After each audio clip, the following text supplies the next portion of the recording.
Hello everyone! Before we start this episode of Monkey Broadcast, I'm afraid I have to put this little disclaimer. As some of you know, we have a very special guest this month.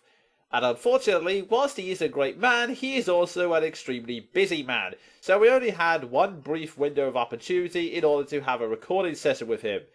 Unfortunately, Skype, Pamela and my internet connection all banded together to create possibly the most hellish recording experience I've ever sat through in my life. Not to mention the fact that due to circumstances beyond my control, I ended up a week behind in editing because I had to go out of town.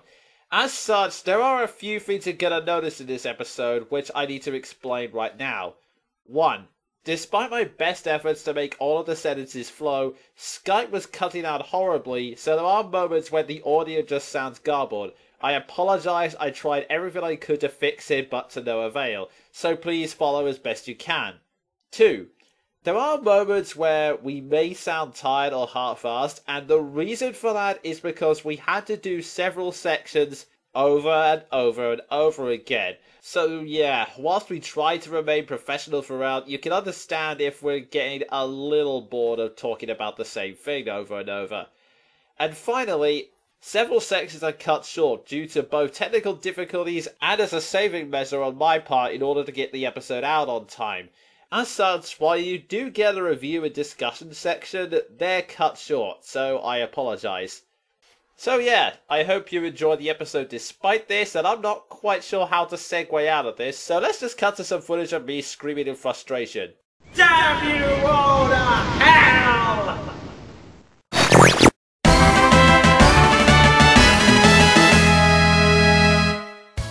Hello and welcome to Monkey Broadcast, a monthly review and discussion show with me, the Jonin Monkey. And me, Sven the Crusader, as always. And here we are in the month of August. But forget my rushed, vaguely relevant introductions. For today, we have a very special guest with us. As I mentioned before, I'm experimenting with having a third guest co-host with us on the show, and oh boy have we got a special guest today. This man is the creator of many well-loved series on the internet. He has cameoed many times in Channel Awesome's videos, including The Brawl, Kick-Assia, and Suburban Nights, as well as creating crossovers with many other internet reviewers such as Spoony, Sade, Cinema Snob, Marsgirl, and Philbrain. He is the writer and creator of the comic series Lifebringer and Revolution the Mars. He created the video series Comics in 5 Panels. He documents the history of Power Rangers and a number of video series. He regularly appears in Iron Liz's RPG reviews and is her second player in the spin-off series You're Such a Card Game.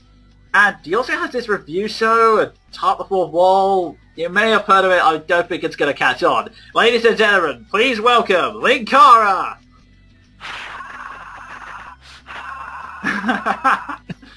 Thank you! Hey, thank you! Oh, it's great to be here.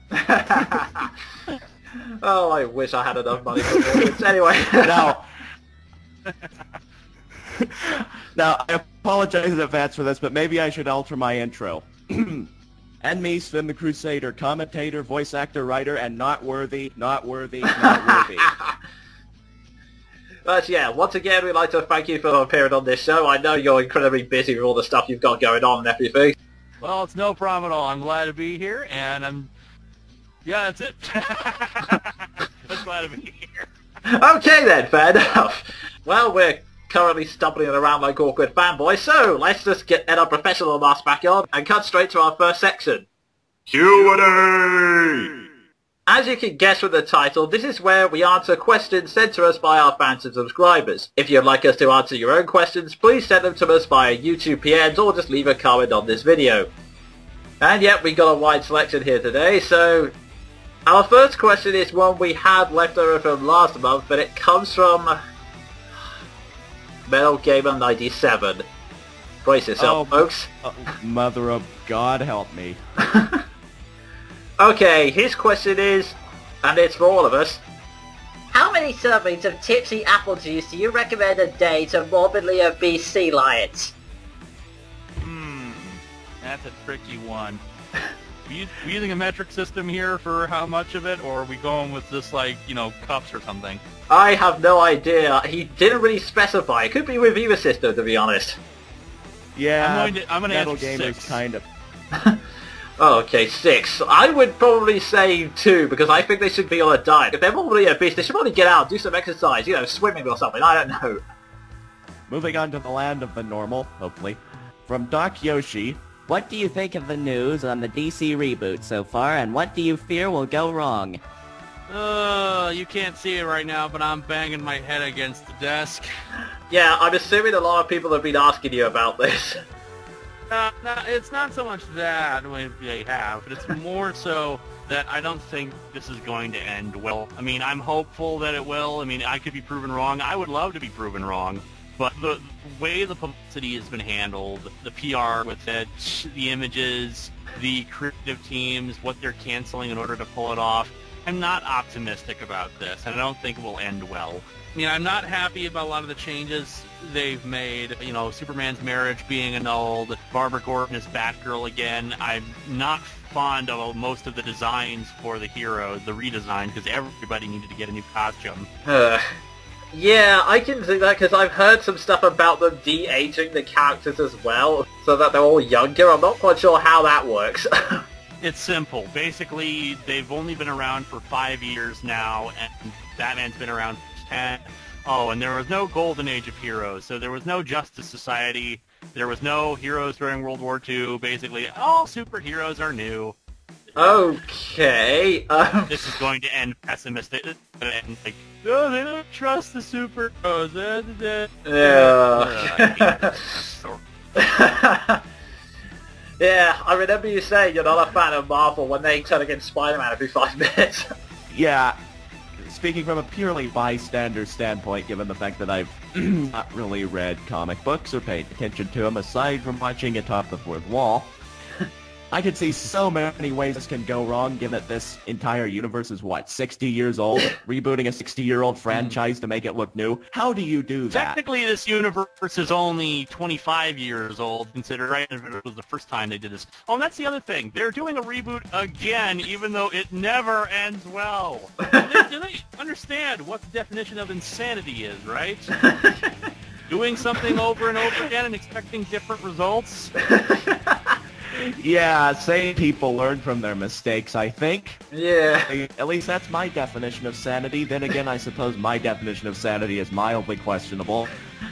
Yeah, I heard they're doing this to try and catch on new readers, and in one sense it's working because, like Sven, I haven't read comic books, well, ever, so this feels like a good jumping on point to maybe catch the online prints to try and read it, but on the other hand, I do sympathise with the fans who just had like loads of continuity they've been buying for all these years dropped for no particular reason, and also it just seems to be a temporary solution because you get rid of all the continuity to make it simpler for readers to follow, but you're only going to have more continuity as time goes on, so what are you going to do? Completely reset the universe every decade or so? See, the problem is that continuity is not a bad thing. It's like watching a TV show. Things change over the course of the show. The thing is, they just can't make the continuity so convoluted that they make it impossible for people to be able to read everything. Which, mind you, is a lot easier these days with the internet. But people are still curious, and they're going to want to read about these life-changing events that happen to a character, except it happened in some big crossover event and not in their own main series. Yeah, I can see the problems in that. I mean, video games, especially with long-running franchises like Mario and Sonic, they do have similar kind of problems, but most of the time they still have the continuity. They just keep the story self-contained, apart from stuff like Shadow the Hedgehog, where they throw away an entire character's backstory for no reason. I'm not bitter. I'm not bitter at all. Yeah, just totally going in on this in the purely pessimistic sense. I never really have much faith in reboots in the first place, especially whenever they have to reboot entire... I don't even know what to call the DC universe anymore because, well, apparently, so many reboots, life-changing events, it just kind of starts to get confusing. I have no idea if that sentence made any sense, but I'm going with it. No, it does. Yeah. You have to have a status quo before you can shake it up. Yeah. Going on an objective standpoint on how reboots really don't impress me, I'm not expecting much. But then again, I'm a pessimist, so you might not listen to me. I'm kind of hoping it turns out well, and I will probably be buying one or two of the first issues if I see good reviews and the concept of the hero intrigues me, but at the same time, the pessimistic side of me is really saying this cannot go well. So yeah, there you go, my thoughts on it. Yeah, so that's all of our thoughts on it. So, moving on to the second question. Based on the news you've heard, what are your expectations for the 2012 Avengers movie? And that was made by Roy Havenstone 2. I haven't read or heard a lot about it, considering I don't follow the comic books to care more about the comics. But based on the trailer that I saw at the end of Captain America, looked good. I think I will be entertained.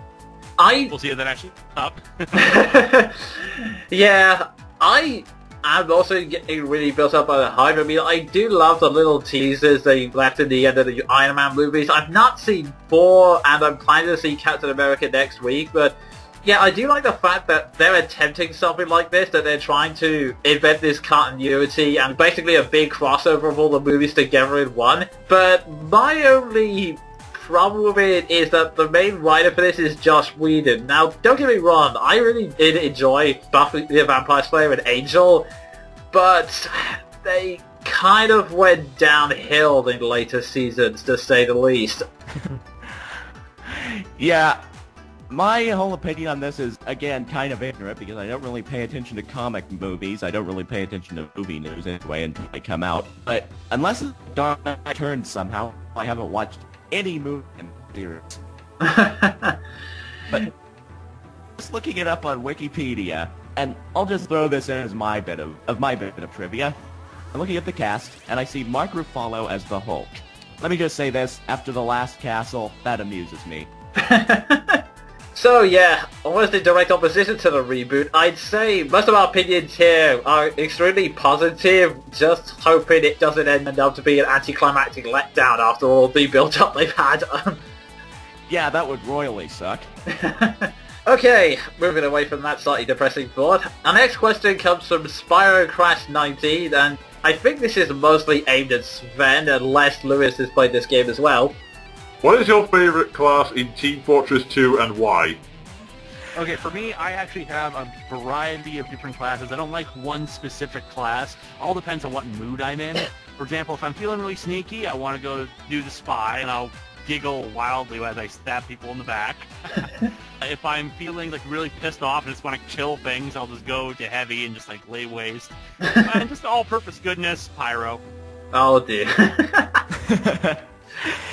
Oh, thank God I'm not the only person here who's played Team Fortress 2. That would be really awkward otherwise.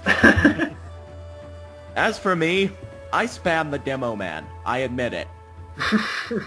Unless, of course, I switch up to the sniper because I feel like trolling people. No matter what the game is, you always love snipers, don't you? Yes, I do. There's just something cathartic about knocking someone's head off from about, a good 500 meters away. I just feel so righteous not even being there to witness their rage. Anyway, off that trollish note. And then, of course, whenever it's time to defend, I always switch up to the engineer so I can troll people with my... Oh dear, hearing people talk about this game, I really need to get a copy of it, although I have a feeling my computer will probably reject it knowing its behavior. Yeah, I would recommend it.